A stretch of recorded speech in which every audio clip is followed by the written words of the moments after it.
உங்க ஆட்சி செய்யக்கூடாது. என்னோட சிந்தனை உங்களை கண்ட்ரோல் பண்ணக்கூடாது. எனக்குன்னு ஒரு ஒரு ஒரு ஒரு தேடல் இருக்கு. அந்த தேடல்ல நீங்க இருக்கக்கூடாது. உங்களுக்கான ஒரு தேடல் இருக்கணும்.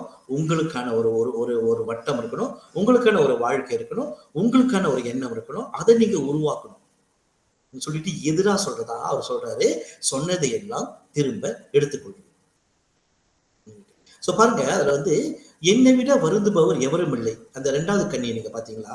என்னை விட வருந்துபவர் எவரும் இல்லை. அப்படின்னா என்ன அர்த்தம்னா வந்து, என்னது நான் இப்ப சொல்லிட்டேன். அத சொல்லி நீங்க பின்பற்றி உங்க வாழ்க்கையில நீங்க அடுத்த கட்டம் நீங்க போல. அது வந்து என்னை விட வருந்துபவர் எவரும் இல்லை. என்னிடலாம் நான் தோற்கடிக்கப்பட்டேன்னா, என்ன நானே கடைபிடித்து அதை தோல்வி கண்டிருக்கிறேன். ஆக டிஸ்க்ளைமர் கொடுக்கிறாரு. சொன்னதெல்லாம் நான் திரும்ப எடுத்துக்கிறேன். நீங்க இதை எடுத்துக்கிட்டு நீங்க கடந்து போங்க.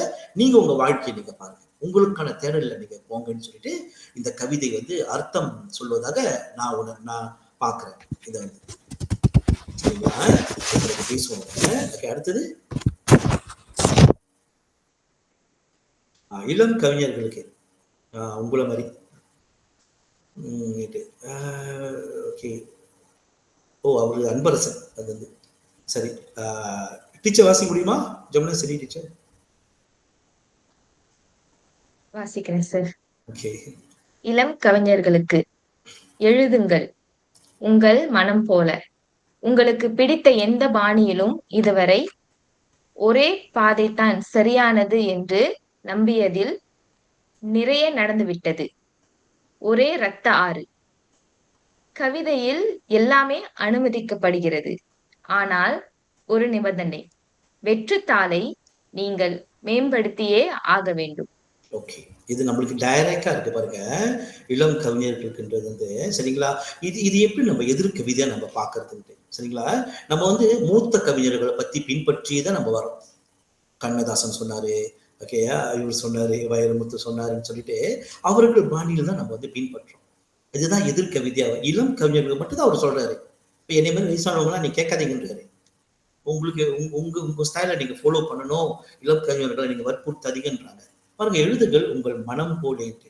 உங்க மனசுல என்ன தோணுதோ அதுதான். அண்மையில ஒரு ஒரு ஒரு எழுத்தாளர் நான் சந்திச்சேன் தமிழ்நாட்டுல, டாக்டர் சுனில் கிருஷ்ணன். அவர் வந்து அவர் சொன்னாரு, எண்ணியதே எண்ணியதே எழுது, எண்ணாததையும் எழுது. அவர் என்கிட்ட கடைசி அவர் சொன்ன அந்த வார்த்தை சொன்னார், மதி எண்ணாததே எழுதுங்க என்னாரு. ஸோ இதுதான் உங்கள் மனம் போல. உங்களை பிடித்த எந்த பாணியிலும், உங்களுக்கு எந்த பாணி பிடிக்குது சரி, எது உங்களுக்கு ஸ்ட்ராங்கா பாருங்க. நீங்க வந்து உங்களை வந்து அது உங்களோட தேடல். நீங்க உங்களை தேடுறீங்க எந்த பாணின்ட்டு. நான் கவிதை எழுதி பார்த்தேன், சிறுகதை எழுதி பார்த்தேன், அது குறுநாவல் எழுதி பார்த்தேன், குறுங்கதை எழுதி பார்த்தேன். எனக்கு குறுங்கதை நிறைய நல்லா வர்ற மாதிரி இருந்துச்சு. எனக்கு அது கொஞ்சம் நல்லா வர மாதிரினால ஸோ நான் அங்க டிராவல் பண்றேன். உங்களுக்கு பிடித்த எந்த பாணியிலும் இதுவரை ஒரே பாதை தான் சரியானது என்று நம்பியதில் நிறைய நடந்துவிட்டது. ஒரே ரத்த ஆறு. ஒரே ரத்த ஆறுன்றது ஒரே சிக்கல், ஒரே பிரச்சனை. நீ சொல்றது சரியில்லை, நான் சொல்றது சரியில்லை, அதெல்லாம் வேண்டாம். கவிதையில் எல்லாமே அனுமதிக்கப்படுகிறது. ஆனால் ஒரு நிபந்தனை பாருங்க, வெற்றுத்தாளை நீங்கள் மேம்படுத்தியே ஆக வேண்டும்ன்றது இளம் கவிஞர்களுக்கு இந்த இலக்கிய உலகம் ஒரு பெரிய பொறுப்பை கொடுக்குது. அந்த வைரமுத்துவோ, கண்ணதாசனோ, பாரதிதாசனோ, பாரதியாரோ எல்லாம் எழுதுனது போதும். உங்ககிட்ட ஒரு வெற்றுத்தாளை கொடுத்துட்டோம். நீங்கள் மேம்படுத்தியே ஆக வேண்டும். இது உன்னோட சமுதாய இலக்கிய பொறுப்பு சொல்லிட்டு அவர் அங்க முற்றுப்புள்ளி வைக்கிறாரு பாருங்க. ஆக இது வந்து எப்படி வருதுன்னா வந்து இந்த இந்த இந்த இளம் சொல்லி வரக்குள்ள அவங்களோட தேடல் வேறமா இருக்கும். வாழ்க்கையில முன்னேற்றம் இப்படி போகக்குள்ள இவங்க வந்து இவங்களுக்கு இன்னொரு கூடுதல் பொறுப்பு இருக்கு. இளம் கவிஞர்களுக்கு என்ன ஒரு பொறுப்பு இருக்குன்னா வந்து இந்த இலக்கியத்தை மேம்படுத்தணும். ஃபுல் அண்ட் ஃபுல் அவங்க உருவாக்குறதா இருக்கணும். அதனாலதான் வெற்றுத்தாள். சரிங்களா? ஓகே, பிறகு பேசுவோம். ஓகே,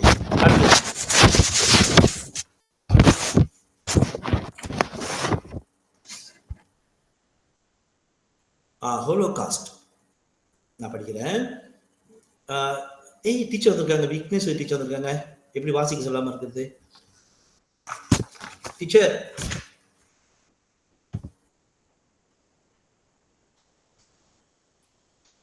டீச்சர் இருக்கீங்களா? விக்னேஸ்வரி டீச்சர். வணக்கம் சார். மன்னிக்கணும் சார். டிரைவ் பண்ணிக்கிட்டு இருக்கேன். Okay teacher. நான் வாசிக்கிறேன், நீங்க கேளுங்க. Okay sir. இந்த கவிதை வந்து ஹோலோகாஸ்ட். இந்த உலகத்திலும் எதுவும் தன் பாட்டுக்கு நடப்பதில்லை. இந்த உலகத்திலும் எதுவும் தன் பாட்டுக்கு நடப்பதில்லை. தாதாயிசம், கியூபிசம், சரியலிசம் அல்லது ஆன்மாவின் சுயத்தோல்வி. பின்னால் வருவது முன்னால் வந்ததின் தர்க்க விளைவு. Very beautiful. இது வந்து எனக்கு தெரிஞ்சு இது வந்து ரொம்ப இதுல வந்து ஒரு சில சொற்கள் வந்து நம்ம கொஞ்சம் புரிஞ்சுக்கிட்டுமா, அதுதான் நான் வாட்ஸ்அப் குரூப்ல போட்டிருந்தேன், புலனத்துல இணைச்சிருந்தேன். சரி, தாதாயிசம். தாதாயிசம்ன்றது வந்து இது வந்து முதலாம் உலக போர், முதலாம் உலக போருக்கு முன்கே அந்த காலகட்டத்தில் வந்து நடக்கிறது. என்னது தாதாயிசம்னா வந்து முதலாம் உலக போர் ஏன் நடக்குது? இண்டஸ்ட்ரியல், இந்த நம்ம வல்லரசு நாடுகள் எல்லாம் அமெரிக்கா, ரஷ்யா, ஜெர்மன், பிரான்ஸ் எல்லாமே வந்து நம்மளை நோக்கி, ஆசிய நாடுகளை நோக்கி படையெடுத்து வருகின்றன. அவங்களுக்குள்ள வந்து ஒரு போட்டி நடக்குது. ஓகே, எதற்காக இந்த போட்டி? எதுக்கு நம்மளை தேடி வராங்க? நம்ம கிட்ட உள்ள அந்த சுப அசதி சொல்லுவாங்க, நேச்சுரல் சோர்சஸ்க்கு, அதுக்காக வராங்க இருக்குது. ஆக இந்த தாதாயிசம்ன்றது இது எல்லாமே நம்ம வந்து எப்படி பார்க்கணும்னா, இது எல்லாமே இலக்கியம். இதெல்லாமே தாதாயிசம், கியூபிசம், சரியலிசம் அல்லது ஆன்மாவின் சுய தோல்வி என்பது வந்து ஒரு இலக்கியம். இது வந்து ஒரு இலக்கிய கட்டங்கள். இது இலக்கிய கட்டங்கள். இது வந்து இந்த சமுதாய இது இல்லை, இலக்கிய கட்டங்கள். தாதாயிசம்னா என்னது? அந்த நேரத்துல வந்து இலக்கியத்துல வந்து பல பல பொருட்கள் வந்து அங்க கண்காட்சின்னு சொல்லிக்கிறேன், காட்டப்படுது தாதாயிசம்ல வந்து. இதுல எப்படி வந்து எதிர்கவிதை, எதிர்கருத்து வருதுன்னா, இந்த தாதாயிசம்ன்றது நீங்க அந்த வாட்ஸ்அப் குரூப்ல நீங்க பார்க்கலாம். ஒரு யூரின் டாப் இருக்கும். யாருன்னா மார்சல் சாம் சொல்லிட்டு, மார்சல் டுசான் இருந்து நீங்க வாட்ஸ்அப் குரூப்ல பாருங்க. ஒரு யூரின் டாப்பை வந்து ஒரு இலக்கிய தன்மை வாய்ந்த ஒரு பொருளா அவர் அறிமுகப்படுத்துறாரு. இதுதான் எதிர். இல்ல என்ன சொல்றாங்க, சிலை, பழைய காலத்து சிலைகள், கண்டெடுக்கப்பட்ட சிலைகள், கோயில்கள்லாம் வந்து கண்காட்சிக்கு வைக்கக்குள்ள அந்த இலக்கியம் வந்து அதை பத்தி பேசக்குள்ள இவர் வந்து எதிராக வந்து இந்த யூரினல் டாப் பத்தி பேசுறாரு. எல்லாமே அவரை எதிர்க்கிறாங்க. இதுதான் அந்த யூரினல் டாப், இது ஒரு மூலையில கடக்கிறது என்று. அதுக்கு இந்த மாசல் டுசாம்பே என்ன சொல்றதுன்னா, அது முக்கியம் இல்லையான்னு கேட்கிறாரு. அது முக்கியம். நீங்க சிலைகள், கோயில்கள், சிற்பங்கள் பத்தி பேசக்குள்ள இது வந்து இந்த மேனுஃபேக்சரிங் டைம். இது வந்து அந்த இண்டஸ்ட்ரியல் டைம் வந்து மேனுஃபேக்சரிங் டைம் வந்து இது முக்கியம் இல்லையா? இது எப்படியாப்பட்ட ஒரு கண்டுபிடிப்பு? ஸோ அதாவது எதிராக உள்ளதை பத்தி பேசுங்க, எல்லாம் பேசுறத பேசாதீங்க. ஸோ இது வந்து புரியும் நினைக்கிறேன். தாதாயிசம் நான் முயற்சி செஞ்சு பார்க்குறேன். ஓகே, தாதாயிசம் இது வந்து ஒரு கலை வடிவத்துக்கே ஒரு சவாலாக அமைந்த காலம். கலை வடிவம்னா வந்து இப்படிதான் இருக்கணும், சிற்பங்களா தான் இருக்கணும். அதை விட்டுட்டு ஒரு யூரினல்ட்டா அவரை கொண்டு வர்றாரு. இதுவும் ஒரு கலை வடிவம் தான் சொல்றாரு. அதான் எதிர். சரிங்களா? ஓகே, அடுத்தது வந்து கியூபிசம். ஓகே, கியூபிசம்ன்றது வந்து ஒரு பிக்காசோ ஓவியங்களை நம்ம பார்ப்போம். ஓகே, பிக்காசோ ஓவியங்கள் வந்து எல்லாமே வந்து கோடுகளாக இருக்கும். நீங்க அந்த வாட்ஸ்அப்ல நீங்க பாத்தீங்களா தெரியும். எப்படின்னா பெண்கள் வந்து அழகா, அப்படியே அழகா அவங்க எப்படி இருப்பாங்களோ அந்த கண்ணு அப்படி காட்டணும் இல்லை, கோடுகளாக கூட காட்டலாம், டைமென்ஷன்ல காட்டலாம், 2D, 3D அப்படி கூட காட்டலாம். இதுதான் எதிர். அதை பார்த்து நம்ம புரிஞ்சுக்கணும். இதுதான் எதிர்கவிதை. எதிர்கவிதைக்கான சிந்தனை தூண்டல் இது வந்து. சரிங்களா? அப்புறம் வந்து சரியலிசம். சரியலிசம்ன்றது இந்த கனவுகளை பத்தி பேசுறது. கனவுகளை நம்மளுக்கு கட்டுப்பாடு ஏதாவது இருக்கா? கனவுல நம்மளுக்கு கட்டுப்பாடே கிடையாது. நீங்க அந்த படங்களை நீங்க பாத்தீங்களா? நான் கொடுத்துருப்பேன். அதுல வந்து அந்த கடிகாரத்தை பாருங்களேன். அந்த வாட்ஸ்அப்ல நீங்க பாத்தீங்களா, கடிகாரம் எல்லாமே அப்படி உருகி கிடக்கும். நீங்க அந்த வாட்ஸ்அப்ல பாத்தீங்களா உங்களுக்கு புரியும் இது வந்து. சரிங்களா? அது செல்வைடு டெலின்னு சொல்லிட்டு உருகும் கடிகாரங்கள். அது என்ன சொல்றாருன்னா, நேரம் என்பது சீரானது அல்லன்னு ஒரு எதிர்கருத்தை கொண்டு வர்றாரு. இதுதான் எதிர்கவிதை. நேரம் என்பது சீரானது, 7ல இருந்து 8 நம்ம இதை பண்ணணும், 8ல இருந்து 9 டிசிப்ளின் போட்டு எல்லாம் வாழணும்ன்றதுனாலும், ஆனால் நேரம் என்பது சீரானது அல்ல, மனதின் அனுபவமாகவே அமைகிறதுன்றார் அவருக்கு. ஒரு மனதின் அனுபவம் தான் நேரம்னு ஒரு எதிர்கருத்தை கொண்டாரு.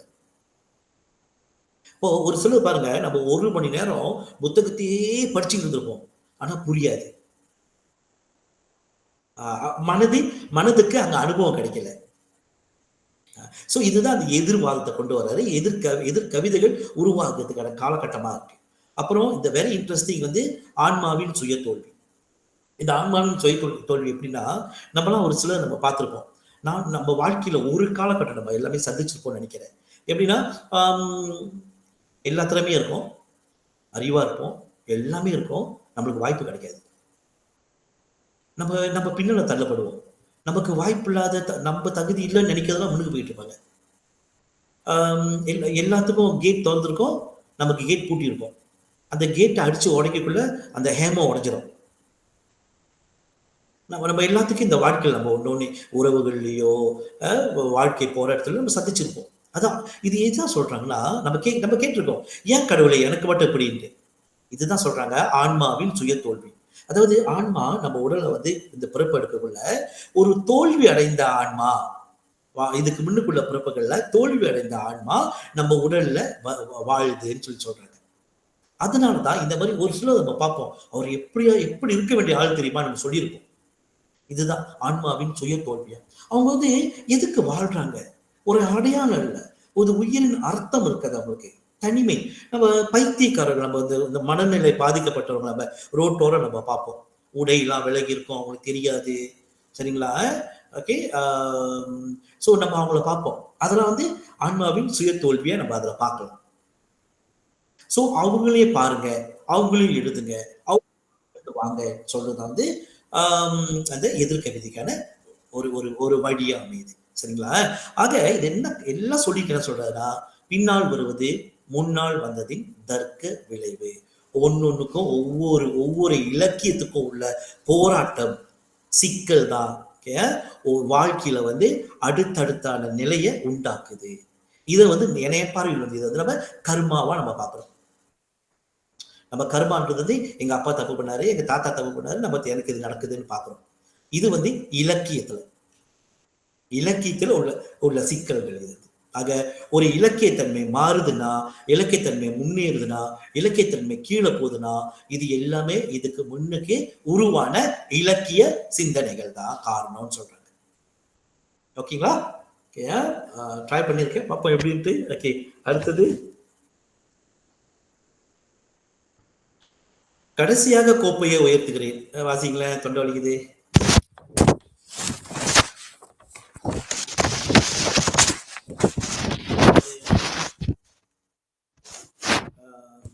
நான் வாசிக்கிறேன் சார்.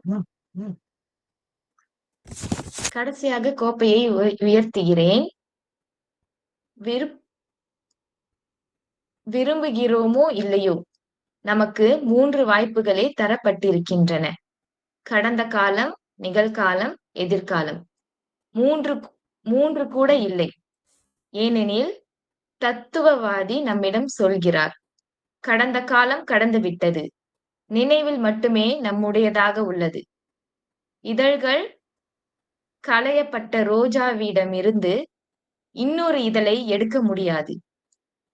சீட்டுக்கட்டில் 2 சீட்டுகளே உள்ளன, நிகழ்காலம், எதிர்காலம். 2 கூட இல்லை.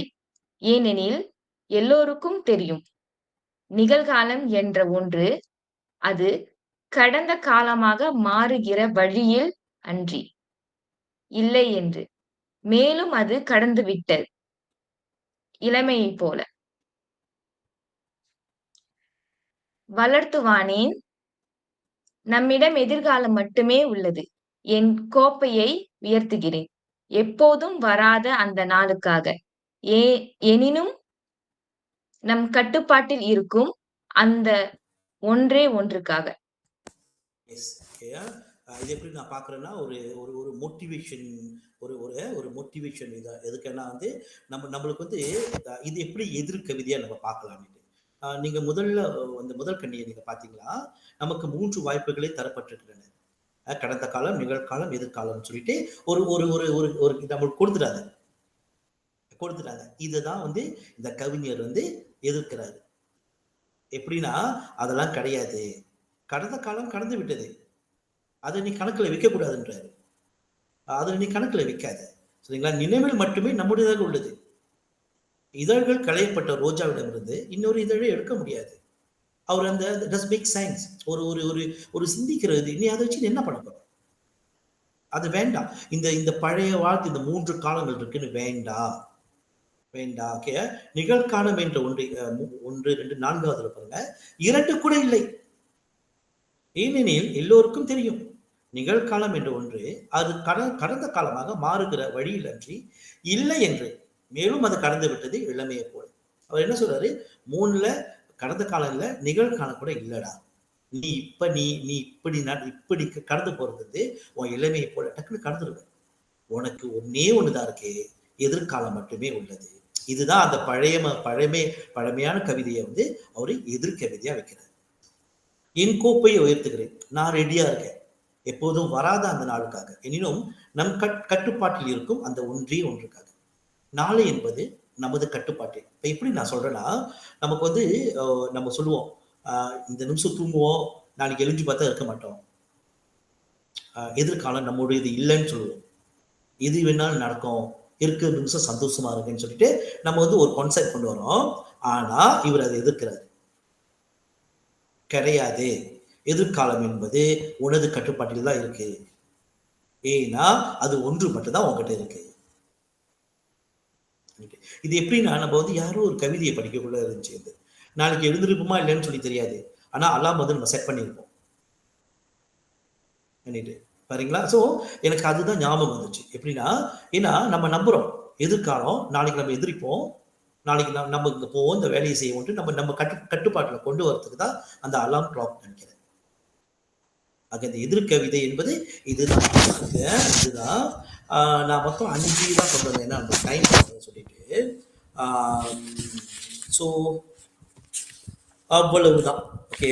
எதிர்கவிதை என்பது இந்த சொன்னதையெல்லாம் திரும்ப, இப்ப நான் ஒரு டிஸ்க்ளைமர் கொடுக்குறேன். மதியழகன் சொல்றது சொன்னதையெல்லாம் திரும்ப எடுத்துக்கொள்கிறேன். ஓகே, இது ஒரு டிஸ்க்ளைமர். நான் சொல்றதை நீங்க கடைபிடிக்கணும்னு இல்லை, உங்க கருத்தை நீங்க முன்வைக்கலாம் தாராளமாக.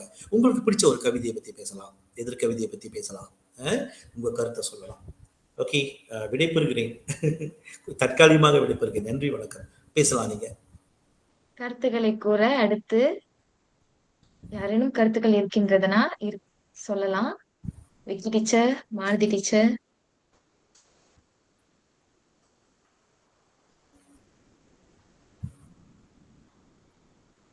மாலதி டீச்சர். வணக்கம் மோய். எங்களுக்கு இது புது அனுபவம் எனக்கு. ஏன்னா இப்பதான் முதல் தடவையா நான் கேள்விப்படுறேன் இப்படி ஒரு கவிதை இருக்குன்னு. மேபி நாங்க படிச்சது இல்லை, அது எங்களோட தவறுதான். எங்களுக்கு இப்படி ஒரு கவிதை ஒண்ணு உருவாகி இருக்குன்னே எங்களுக்கு தெரியாது. எதிர்கவிதைன்னு ஒண்ணு இப்படி ஒரு ஃபார்மேட்ல இருக்கும், இப்படியும் எழுதலாம் அப்படின்ற ஒரு புது பார்வை எனக்கு கிடைச்சிருக்கு. அவங்க கொஞ்சம் ராவான அந்த வார்த்தைகள், அந்த என்ன சொல்லுவாங்க, அப்படியே உண்மையை அப்பட்டமா எழுதக்கூடிய சொற்களை இதுல போட்டிருந்தாங்க. கவிதைகளை இப்படியும் எழுதலாமா அப்படின்னு யோசிக்க வச்சுது. இதுக்கு முன்னால சில கவிஞர்கள்லாம் நாசூக்கா அப்படி இலைமறைக்காய் போல சொல்லிட்டு போற விஷயத்த இது அப்படியே டைரக்டா போட்டு உடைத்த மாதிரி இருந்துச்சு. ஸோ இப்படி ஒரு ஃபார்மேட் இருக்கா அப்படின்னு எனக்கு இன்னைக்குதான் தெரியும். அது நல்லது. இப்படி ஒரு டாபிக்கை கொண்டு இந்த மாதிரியான கவிதைகளை கலந்துரையாடும் போது நமக்கு இந்த உலகத்துல நிறைய விதமான ஃபார்மேட்ஸ் இருக்கு. அந்த இன்னொரு ஒரு கவிதையில சொல்லியிருந்தாங்களே, எழுத்தாளர்களே நீங்களே சொந்தமா யோசிச்சு உங்க பாணியில எழுதுங்க, ஒரு அந்த ஒரு ஒரு ஒரு இதுக்குள்ள புகுந்து போய் விடாதீர்கள். அந்த மாதிரி நம்ம நம்மளுடைய எண்ணங்களுக்கு எந்த ஒரு கடிவாளமும் போடாம அப்படியே நிறைய எழுதணும்னா இன்னும் நிறைய இலக்கியங்கள், இலக்கணங்கள் இதெல்லாம் உருவாக்கலாம். இன்னும் புது புது எழுத்தாளர்கள் வரலாம். ஏன் இது ஒரு திருவள்ளுவரும் திருவள்ளுவர் போல, ஔவையார் போல இன்னும் யாரும் உருவாகலை. இன்னும் அவங்களையே தான் நம்ம படிச்சுட்டு இருக்கோம்.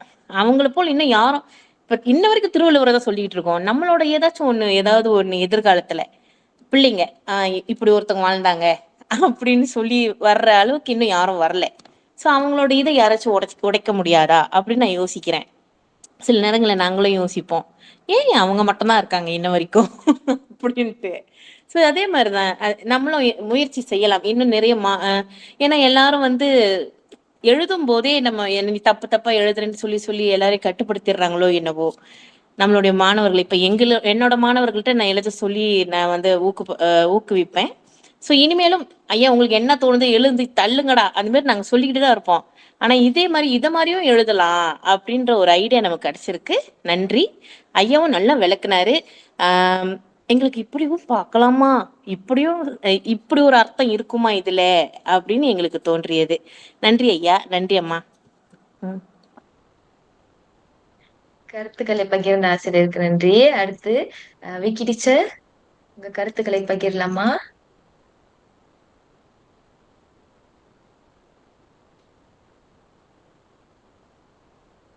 விக்கி டீச்சர், சரி அவங்க ஏதோ வேலையா இருக்காங்கன்னு நினைக்கிறேன்.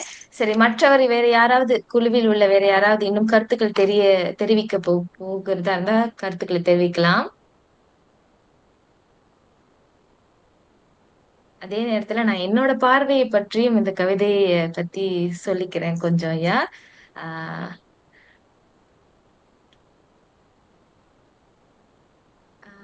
ராதை. வணக்கம். வணக்கம். வணக்கம். மன்னிக்கவும். இன்னைக்கு தான் நான் குரூப்ல பார்த்தேன். இந்த சிறிய வேலையில தான் இந்த கவிதையை சரியா படிக்க முடியல. பட் ஆனால் இப்போ கலந்துரையாடல் பண்ணும்போது ஒரு சில விஷயங்கள் புரிஞ்சுக்கிட்டேன். மாலதி டீச்சர் சொன்ன மாதிரி நான் ஒரு 7 வருடங்களா எழுதுறேன். ஒரு எழுத்தாளராக தான் எழுதுறேன். அது அந்த அடிப்படையில் பார்க்க போனால் இது வந்து ஒரு புது விதமாக தான் எனக்கு இருக்கு. என்னோட லயத்தில் வந்து நான் ரொம்ப காதல் லயப்பட்டு தான் அதிகமாக எழுதினேன். ஸோ அப்படி எழுத எனக்கு வந்து பத்திரிக்கையில் வாய்ப்புகள் கிடைச்சிச்சு எழுதுறதுக்கு. இப்படி வாய்ப்புகள் கிடைக்க நான் எழுதுகிற என்னோட மொழி பாசையில் என்னோட பார்வையிலேயே நான் போய்கிட்டு இருந்தேன். ஆனால் அதிகமாக காதல் வயப்பட்டு தான் நான் எழுதுவேன். ஸோ அந்த கவிதை சீக்கிரம் ரீச் ஆயிரும்.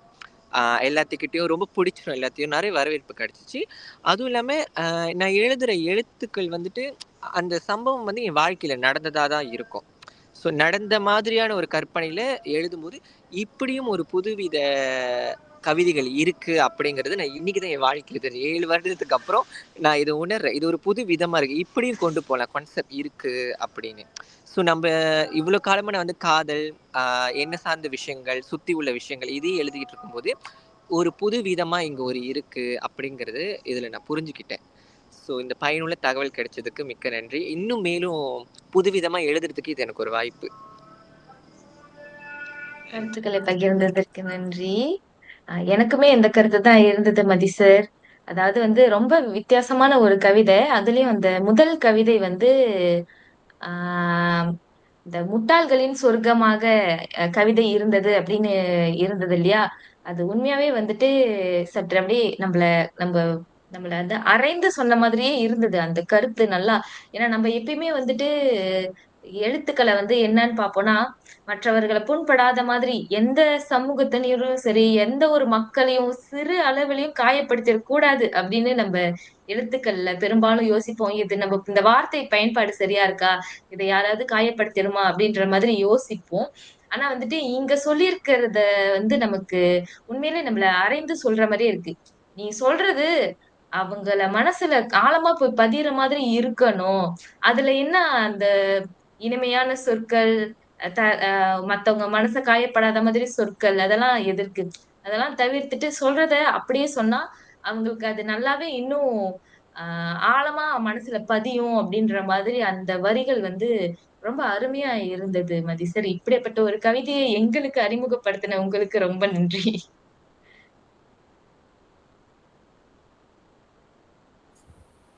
ஓகே. ஸோ என்னன்னா டீச்சர்ஸ், எல்லாருக்கும் எனக்கே இது இது இது படிக்கக்கூடிய இது அண்மையில் தமிழகத்தில் வாங்கக்குள்ள இதை பார்த்தோன்னே எனக்கே நான் எப்பயுமே என்ன பண்ணுவேன், ஒரு புத்தகம் வாங்குறதுனா ஏதாவது பக்கம் திருப்பி பார்ப்பேன். அதில் எனக்கு உண்டான ஒரு மெசேஜ் இருக்கும். நான் எப்பயுமே அதை நம்புவேன். அந்த மெசேஜ் எனக்கு லிங்க் பண்ணிடுச்சுன்னா, என் வாழ்க்கைக்கு லிங்க் பண்ணிடுச்சுன்னா அந்த புத்தகத்தை நான் வாங்கிடுவேன். நான் புத்தகத்தை தேர்ந்தெடுக்கிற முறை வந்து எனக்கு இப்படி தான். எனக்கு எதுனாச்சும் ஒரு மெசேஜ் அதில் வந்து இருக்கும். இது ஸோ இதில் படித்தோன்னே எனக்கு வந்து அதுதான் தோணுச்சு. இந்த புத்தகத்தை பார்த்தோன்னே எனக்கு இது என்னது, நம்ம வந்து இந்த பழைய குதிரை பின்னால், பழைய ஆடுகள் பின்னால், பழைய மாடுகள் பின்னாலேயே ஓடிக்கிட்டு இருக்குமே, நம்ம கொஞ்சம் நிற்புமே, இதே இந்த அந்த மலாக்கா காலத்துல ஹாங்துவா அந்த மலாக்கால இருக்குள்ள நாய் வந்து மானை துரத்தும். அந்த மான் அங்க நின்னோடனே நாய் இந்த பக்கம் ஓடிடும்.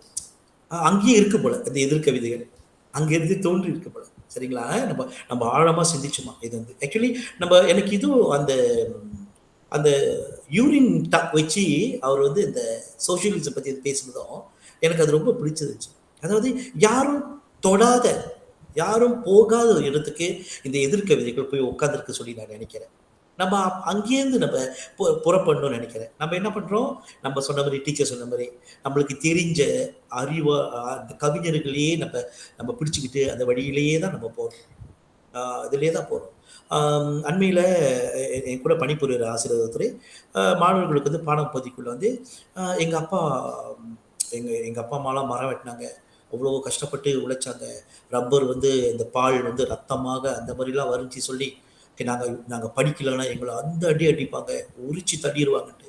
ஒரு பையன் அது எங்கள் அண்ணன் சார்ட்ட கேட்டேன்னா, நீங்கள் ஏன் சார் போலீஸ் ரிப்போர்ட் பண்ணலை? நீங்கள் போலீஸ் ரிப்போர்ட் பண்ணால் உங்கள் அம்மா அப்பா உங்களை அடிச்சிருக்க மாட்டாங்களேன்ட்டு. இப்போ என்னன்னா பாருங்க, இது ஒரு இது ஒரு ஒரு ஒரு ஒரு நம்ம டீச்சிங்லேயே நம்ம பார்க்குறோம். நம்ம என்ன செய்யறோம், அந்த பழமைகளையே நம்ம தொட்டி கொண்டு பழமைகளையே நம்ம வந்து நல்லதை விதைக்க நினைக்கிறோம். ஸோ இந்த எதிர்கவிதை மூலமா என் டீச்சிங்க்கு நான் கற்றுக்கிட்டது அதுதான்.